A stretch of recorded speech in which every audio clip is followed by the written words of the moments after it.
Happy Friday, everybody. This is Tanner from TanmanBaseballFan.com.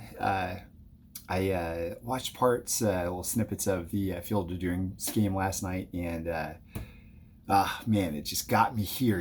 Like it was so cool. I remember the movie, like when it came out, and watching it, and just falling in love with it. And Kevin Costner did such a great job, and then just remembering, the players that they brought in.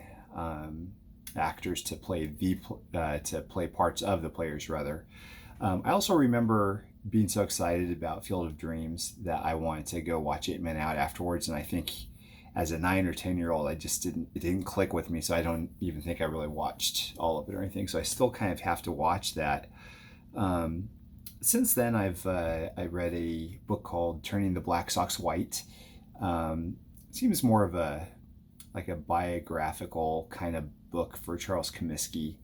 But it's really good. I mean, it's a really good book, but I've just really enjoyed everything that goes along with the Black Sox. Even there's a, I wasn't there, so I don't know if this is true or not, but, even when Shoeless Joe Jackson came out of the courthouse, there was a kid that said, "Say it ain't so, Joe." And so maybe that's where that term came from, which is really, kind of fun just to see how baseball's fingerprints are all over our society and pop culture.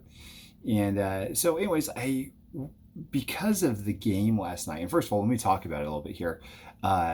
Just everything, how it was all laid out was just so neat. Like they had Kevin Costner, who was significantly older than I remembered him last, of course, because it's been about 30 plus years since the movie. But I mean, white hair and everything. But he just walked out onto the field, and apparently the way this game was played was it was played like right next to the lot where the movie was actually shot, which is really neat.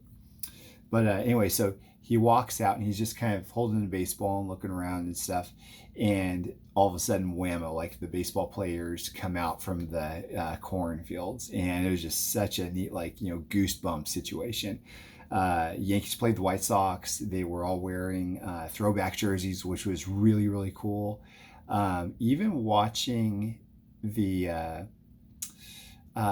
game, just every single pitch, like seeing the backdrop being in wood or whatever, almost like how it would have over 100 years ago, how it would have looked like, was really neat.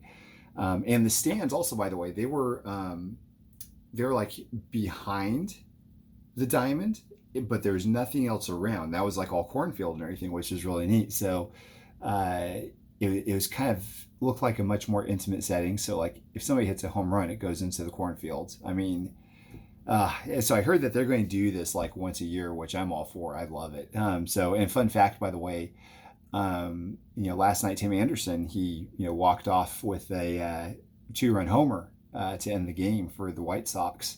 It was the 15th walk-off, I think, if I remember correctly. I'm going to try to get this correctly for you. It was the 15th time that the White Sox walked off the Yankees. The first time was Shoeless Joe Jackson, about 102 years ago, which was really kind of fun. I think it was 102 years ago anyway. I think that's what I read. But really neat. I mean, it's fun. I'm kind of happy that baseball did this, because it kind of helps us as baseball fans to take a break from the high tech and all the current events and all the social junk going on and political stuff.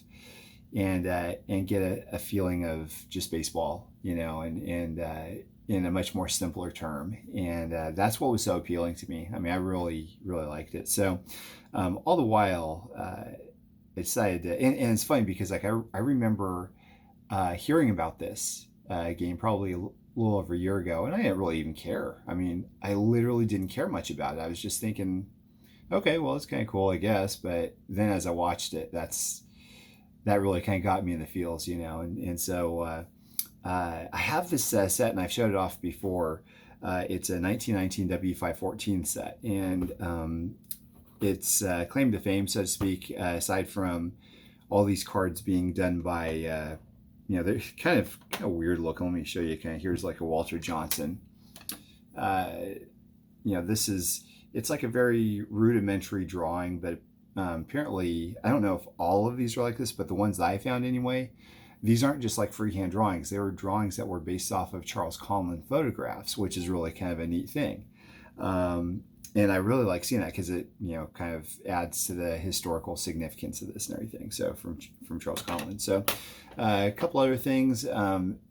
One of and this is the main reason why I picked up the set to begin with. This is actually the third one that I have had, and is a very rare card. I think there's I'm going from memory, but I think there's 50 or so, or less than 100 at least, in the PSA registry of this guy here, Babe Ruth. Tied into this card is potentially his first Yankee card and last Red Sox card. I mean, you have he's got the red sleeves there, and he's got it says that he's part of the Yankees, and I adore this card. I just love this card. I think it's the coolest thing ever. It's such a neat piece of history. So it's Babe Ruth, and it's not like when he was known for doing what he was doing in pinstripes, and it's a really special card, especially very rare too, which is really cool. The main claim to fame for everybody else, though, is not the Babe Ruth, which this has got to be like a first or whatever. It's because this has the most complete Black Sox set for 8 Men Out. So I'm going to go over those a little bit here. So we have Ed Saccotti, Swede Risberg, Lefty Williams, Buck Weaver, Happy Felsch, Chick Gandil, and last but not least, arguably the greatest card in the entire set, Shoeless Joe Jackson. This is what I would consider to be his it card for being a Black Sox card. So the Black Sox card of Shoeless Joe Jackson, which is just so neat. It's just it's a neat piece of history. Now those are, if you're counting at home, that this is 7 cards versus 8. So the reason why is because they never created a Fred Mcmullen in the W514 set for one reason or another. And I showed this off earlier, but this is a custom that I created of him. And so it fits in real nice. I actually did what W514 did. I based this off of a Charles Conlon photograph. I put an ad back on the back of it as well. So there you go. It's like the entire 8 Men Out set, for 1919 for the actual Black Sox and everything, which is really cool. In doing this, I also did these customs just because it's kind of fun. If anybody likes King of the Hill, I did those as well. They came out really fun, really nice. They worked out really cool. So, anyway, so for a set like this, it's a monster of a strip card set, and the way they would distribute them is they would take strips of these at a candy store retailer or whatever, and cut them or rip them off and give them to the kids or something like that. So I think I don't know exactly what it was, maybe a penny per strip or per card, or I don't remember. I've seen some that are in strips. I've seen some that are in blocks of 10 or whatever. So that's why when you see something like this for a W514 that says authentic, that's great, authentic at the top. It doesn't bother me because most of the time when it comes to these W514s, and I'd assume other strip cards as well, is they, there's nothing nefarious done to them. It's just back over 100 years ago as a kid that was cutting them out or something, and they didn't meet the size requirements of PSA over a century later. So that kind of happens, and that's okay. That's okay because they're still authentic. So in going through all this, you have amazing history. You've got Shoeless Joe Jackson, you've got the rest of the Black Sox, you've got Babe Ruth. And my thought was, I was actually buying the entire set of 120 cards of this, 120 cards of the set to either to probably break up. And it's funny because my wife, and I said this before, my wife looked at him, she goes, "Don't sell these. That's ridiculous, Tanner. Don't sell these." But really, I mean, I didn't want all the others. I was interested in the Black Sox. I was interested in Babe Ruth. And I was probably planning on only keeping the Babe Ruth, but I changed my mind from day to day. I mean, that's just how I do. But what's fun is when you dive in to the set, you discover a lot of history, a lot of really cool baseball history. I want to share some pieces here with you. Try to remember a few of the things here. Let's start off with this. This, by the way, this is another really excellent card. This is Ty Cobb. Such a neat card, and real nice condition. It presents very nicely. It's really, really cool. And we will get back to him in a second here. But before I do that, I want to start off with this guy here, Max Rath. His real name was like Morris Rath, and he would go by Maury Rath, I think. I would have never thought anything about him. I just didn't know anything about this guy. He's just a portrait card, number 57, played for the Reds. I mean, I could, assume that he was playing against the White Sox in the 1919 World Series because it says he's on the Reds. But as I read more, I was found out that this guy here, Eddie Saccotti, one of the Black Sox players, he was the pitcher game 1 of the World Series. The way that the Black Sox were to communicate to the bettors that the fix was on was for Saccotti to hit the first batter in the game. So the second pitch, boom, drills this guy right here in the back. And so it's kind of a fun thing where you have history within the same set outside that as well. So really kind of a neat thing. So these guys will probably be forever linked, which has been fun. Another thing here, which is really cool, is this. And by the way, guys, like this set has a ton of Hall of Famers. So I'll try to go through some. There's John McGraw, Miller Huggins, Clark Griffith, Tris Speaker. You can see there's a little chunk at the top there it's missing. Casey Stengel, which is a real nice one. Ray Chalk, he played for the White Sox. So there's other White Sox also that aren't considered Black Sox in the set. So Huey Jennings, the Hia guy, which is great. Rabbit Moranville, George Sisler, Eddie Collins, another White Sox player, by the way. I don't think he was ever considered to be part of the Black Sox or whatever.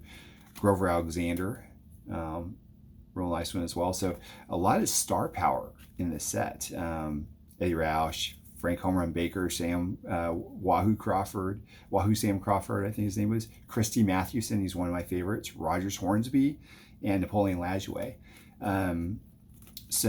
Let's talk about Knapp here, by the way. So here it says it's a little bit of a lesser condition card, but 10 years prior, I think it was 1909, maybe 1910,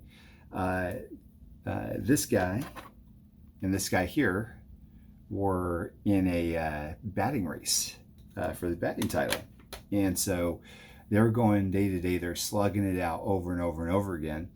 And, both phenomenal players. So Ty Cobb, a lot of guys didn't really like him because he was so competitive. Like, he was very competitive.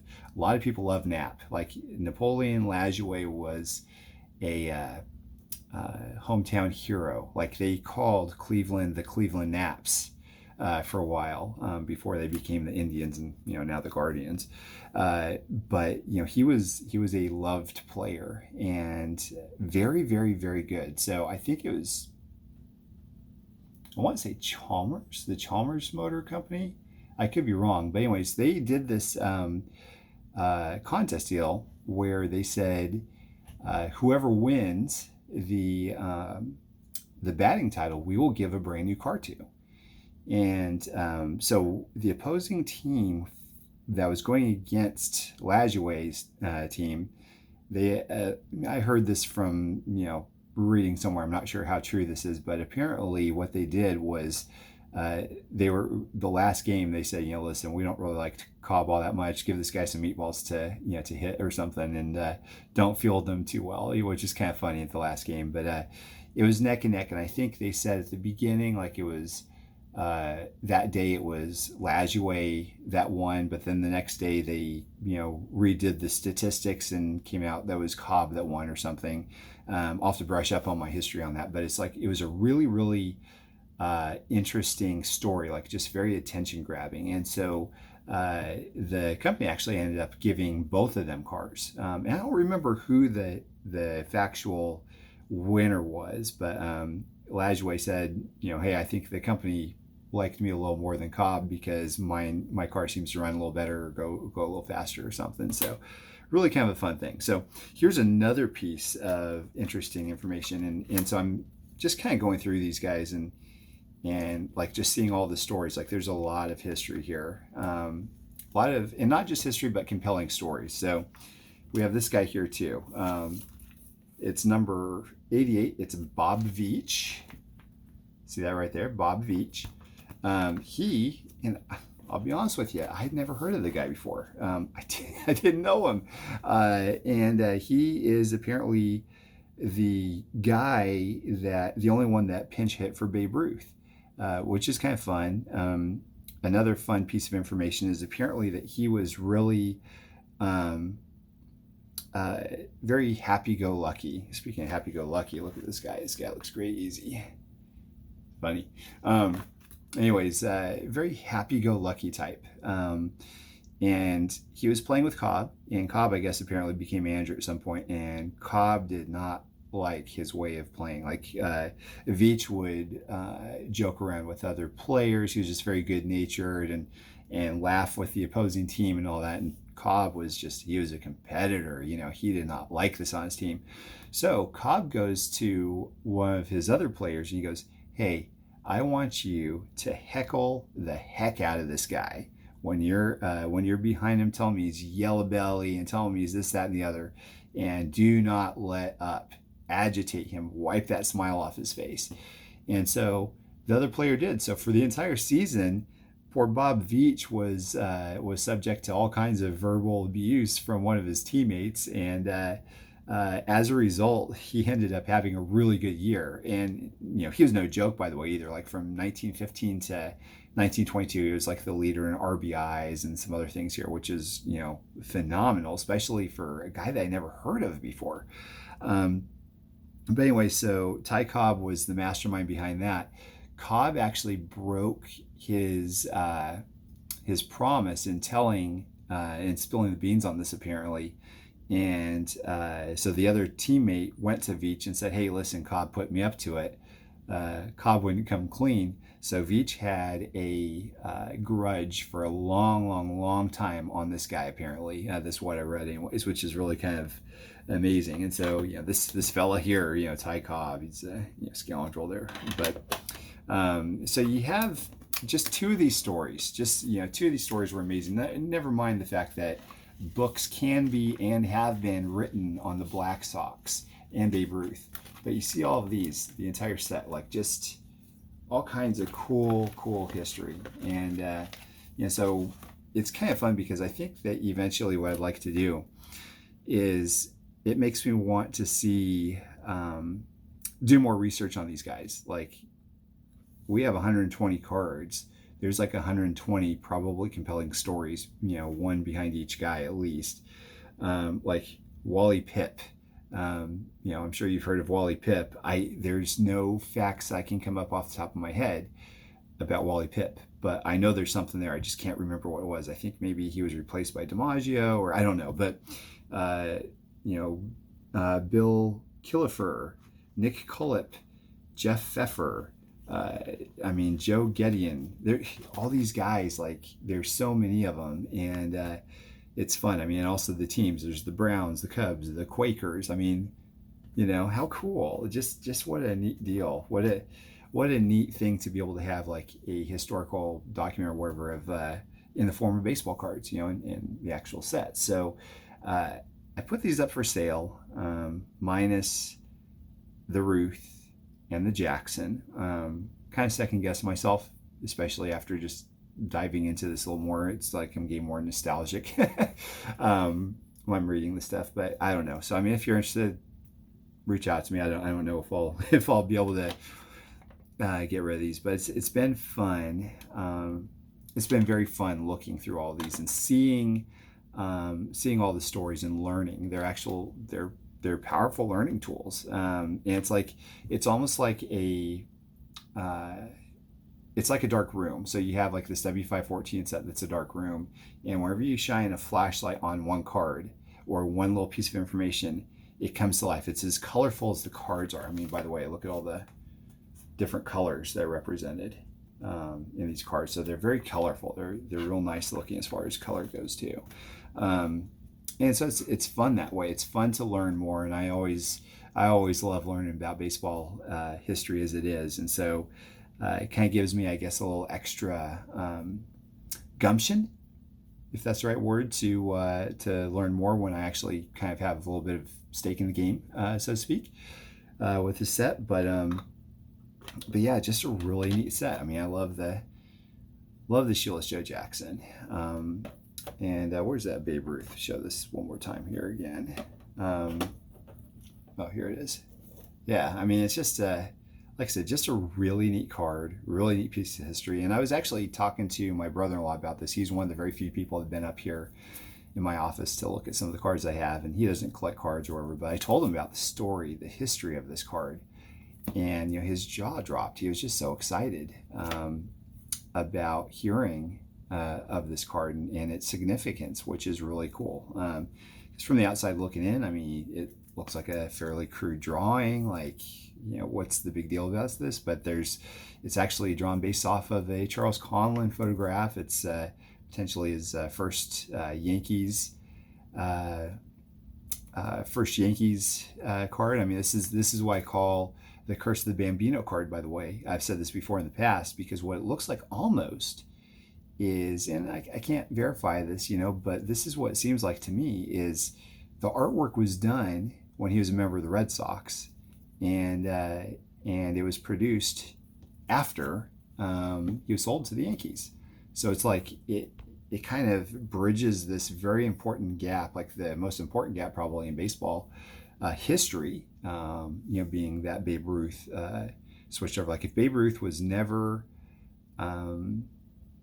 sold to the Yankees no doubt would not have been the team that they came to be, winning their 27 championships and all that. So it would have been the Red Sox probably, Red Sox might have won 37 by this time, I'm not sure. But in any event, like just a really neat set, all kinds of great cards here. Yeah, so that's what I want to show you for today and talk to you about it a little bit. And yeah, so I would highly encourage you to pick up a few of these W514 cards for your collection. They're fun. Pick somebody that you like and who you love the story behind, and treasure it. And also another thing that I encourage you all to do is to look at the cards that you have and find out if you can see if you can find out any fun little stories or anecdotes about them and everything too. It kind of helps the hobby come to life a little more for you. So anyways, thank you for watching. I hope you all have a fantastic weekend.